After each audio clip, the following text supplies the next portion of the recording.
And an old friend of mine is in the studio this morning, Ron Ayer, who in another life worked at this same radio station a long time ago. How long ago was that, Ron? Oh, boy. I did a dozen or so years back beginning in the early 80s. Yeah, that's what I think. Yeah. Somewhere in the 80s.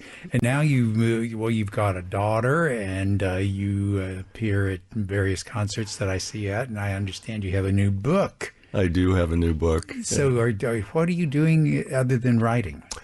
Well, I've been in state government since God was a child. Right. Started out with 3 governors and then escaped from the governor's office. Been working Health and Human Services ever since. And so you know a little bit about how that side of the world works. I do. I am a lover of state government, and and I believe in state government and enjoy watching the ups and downs and foibles. And that's sort of related to what your book is about. Right? Yeah, it is a little bit. Yeah. So what's the title of your book? The book is entitled Skubalon Storm: Secession, God, and Country in a Possible World. What on earth is Skubalon? Skubalon, John, is, we're in polite company here. So it would be, you might think of it as dung or feces. Okay. Or Merriam-Webster had a nice little word, off-scourings. Ooh. I love that. Mm-hmm. Yeah. So anyway, that's what we're talking about. Skubalon Storm, so you get where we're going with that. Right. Yeah. Okay, and so what is the subject? Is it a comedic book? I mean, I read some of it, and it seemed to me like it's sort of tongue-in-cheek in a lot of ways. Yeah, well, I mean, I got a Kirkus review on this. Mm-hmm. Okay, now that's fine, that's great. And they describe it as a wildly farcical, speculative tale. And then they have the audacity, John, to write, the plot is ingeniously inventive. Now, that's fine, but it's as if they don't believe that every word in the book is true. Mm-hmm. These are East Coast literati, the elites, right? And so Kirkus.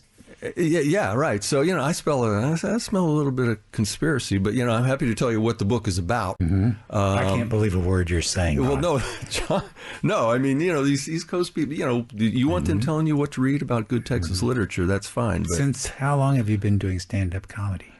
I don't do stand. Well, you know what. You know what we had? I got to tell you, we had a I don't know, like a 30-year reunion of Better Than TV, mm-hmm. which was a really good kind of guerrilla comedy troupe back in the mid '80s, mm-hmm. and I was a small part of Better Than TV. Right. But so a while I've been involved in this stuff. Yeah. So can you read a little bit from the book? Well, I tell you what. Let me set up a little bit here, mm-hmm. and then we'll have a little reading, if that's okay. Yes. Yeah. Okay. So, Skubalon Storm, it's about Texas, John. Mm-hmm. Okay.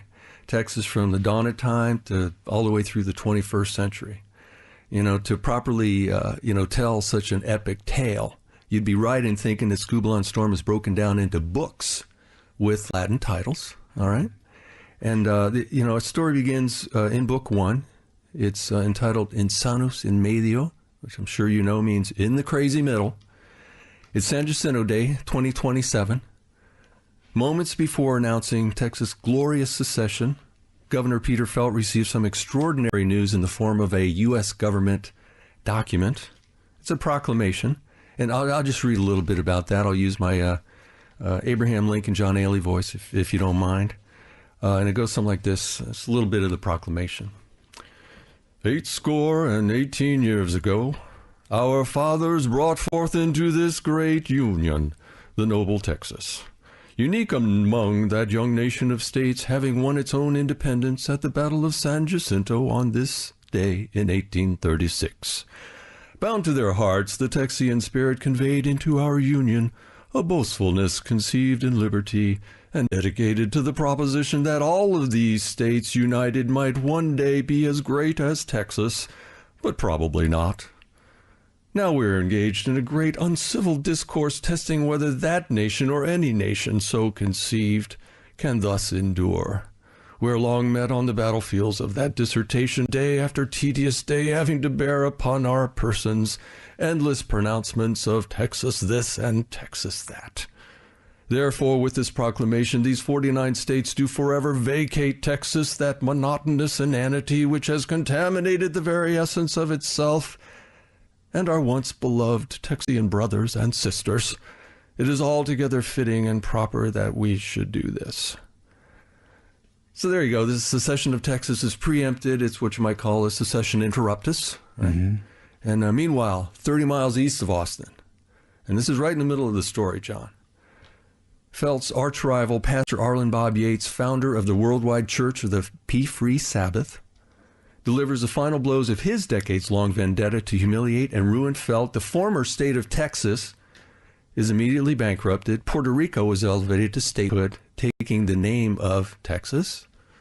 And Felt is left with no other choice but to rename his territory the Republic of North Mexico. That's a bad day for Texas, John, right there.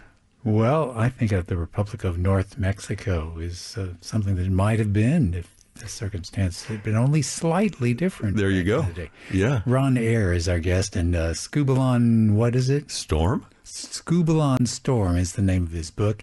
And if you care to delve into his twisted way of telling you the truth, you can find the book where online?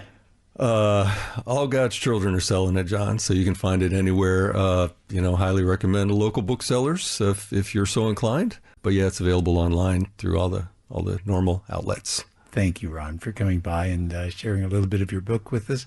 And keep growing that hair. You should see him. He looks like Moses or something. And thanks, Ron Ayer. Thank you, John, and so again, much. The book is called Skubalon Storm. Okay.